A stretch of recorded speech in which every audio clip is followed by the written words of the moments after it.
So guys, ito pag-usapan po natin ngayon itong malaking sekreto ni Bongbong Marcos na wala po ang gaanong nakakaalam, mga sangkay. Kumbaga, iilan lamang po ang nakakaalam tungkol po nito. At ngayon pag-uusapan po natin ito.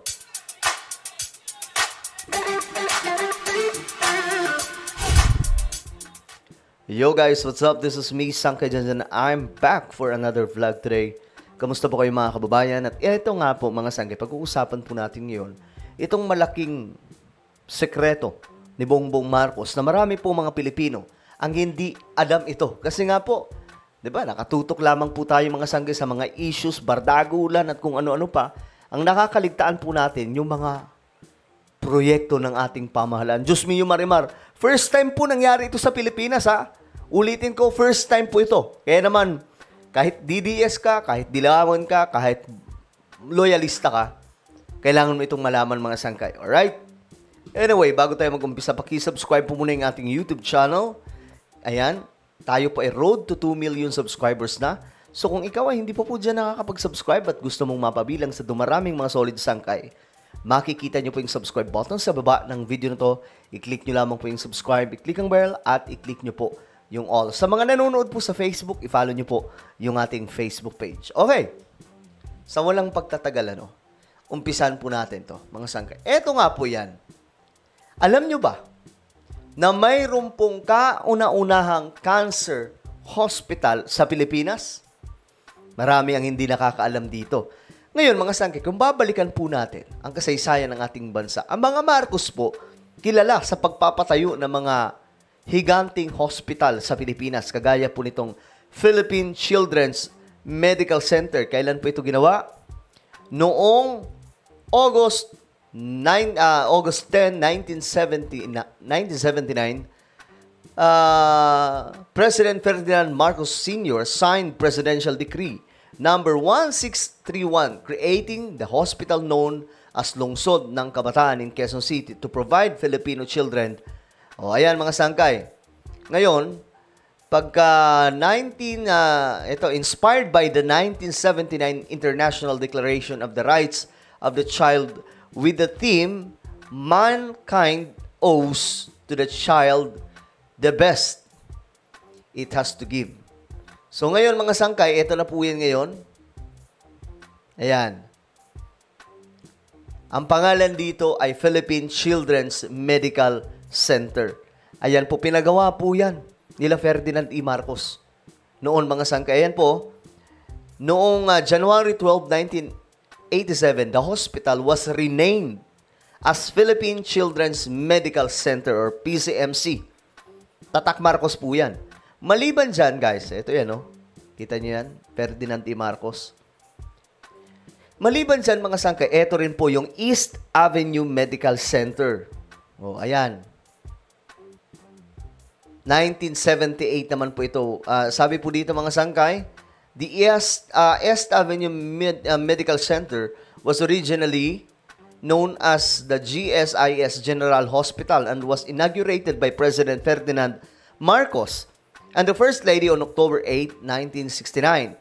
It was established in line with the government service insurance system policy to extend its services to all its members. In 1978, GSIS Hospital was dissolved and transferred under the Ministry of Health. Oh, ayan na. In its place was created the Hospital ng Bagong Lipunan by virtue of Ferdinand Marcos Decree number 1411 signed into law President Marcos on June 9 of the said year. Then mga sangkay, ito na po siya ngayon, East Avenue Medical Center. Okay? Ngayon, saan ba? Bigyan ko lang kayo ng halimbawa kasi mga sangkay, papunta na po tayo ngayon sa kauna-unahang hospital ng cancer sa ating bansa. First time. At ang nakapagpagawa noon si PBBM. Marami po kasi ang hindi nakakaalam na ito eh. Ngayon may mga nagre-request na nagawang ko na daw po ng video kasi alam nyo guys, yun po ang kulang talaga sa administrasyon ngayon. Yung pagpapalaganap ng paulit-ulit na mga proyekto ng ating pamahalaan, di ba? Kaya nga tayo dito mga sangkay, minsan inuulit po natin yung mga project na ipaalala kasi nga po, ito yung kailangan ng sambayan ng Pilipino. Malaman po talaga ang ginagawa. Ito pa mga sangkay, ito isa sa mga malalaking project ng mga Marcos noon. Hospital din, ang Philippine Heart Center.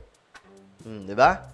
So nakakatuwa mga sangkay, ito po yung kabilang sa mga project ng Marcos. Ngayon, eto na. Marcos inaugurates Philippine first cancer hospital. Ganyan po kalupit. May pinagawa pala si PBBM na hospital para sa may mga cancer. Sino mag-aakala mga sangkay na mayroon pala nun? Tahimik lamang po yung Pangulo natin. Hindi naman po yan masyadong madaldal. Mga sangkay, hindi po tulad ng iba. Diba, na nagsisiga-sigaan sa mikropono. Diba? Tapos mangangako ng 7 pesos na bigas. Di naman natupad. Diba? Kumbaga, tahimik lamang na Pangulo, mga sangkay. Pero magugulat na lamang po tayo, may ginagawa pala. O, ayan. Basahin po natin. First cancer hospital in Philippines. Ayan, President Marcos has witnessed the signing of an agreement to build the Philippines' first cancer hospital between Filipino and American firms. Ngayon, mga sangkay, ito na siya ngayon. Panoorin po natin itong balita. Pinangunahan ni Pangulong Ferdinand Marcos Jr. ang kauna-unahang cancer specialty hospital sa bansa. Ayon kay Pangulong Marcos, malaking tulong ang ospital na ito para magkaroon ng magandang kalidad na cancer care sa Pilipinas. O ayan, mga sangkay, kita nyo na? Basta mga Marcos po talaga tahimik lang pero ito. Kagaya ni Ferdinand D. Marcos noon, ito din pong ginagawa ni PBBM ngayon. Nagpapagawa po siya ng mga hospital. Actually, hindi lamang po yan mga sangkay. Meron pa pong tinatawag na OFW hospital po ata yun. Marami ito mga sangkay, pero ito po yung pinakaunang cancer hospital sa Pilipinas. Ang cancer, anya, ang isa sa mga nangungunang sakit na nakamamatay sa bansa. Ayon kay PBBM, sa tulong ng pribadong sektor, malaki ang potensyal na maging healthcare hub sa Asia o Asya ang Pilipinas. With the help of HCCH, we can revolutionize the cancer care service industry in the Philippines through modern, state-of-the-art equipment coupled with leading medical professionals and oncology. It will certainly positively reflect on the country's growing potential as a leading healthcare destination in Asia. You see? So ayan mga sangkay, unang cancer hospital sa Pilipinas, binuksan na po. So 1 year ago na po ito mga sangkay. Kauna-unahang cancer specialty hospital. Marami pong hindi nakakaalam dito mga sangkay.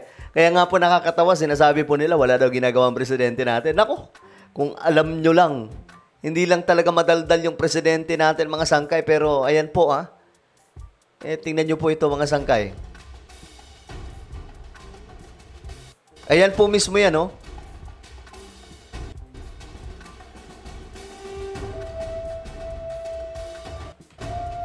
year ago. Ayan po mga sangkay, yung hospital na ito. Yan na po yung binuksan mga sangkay.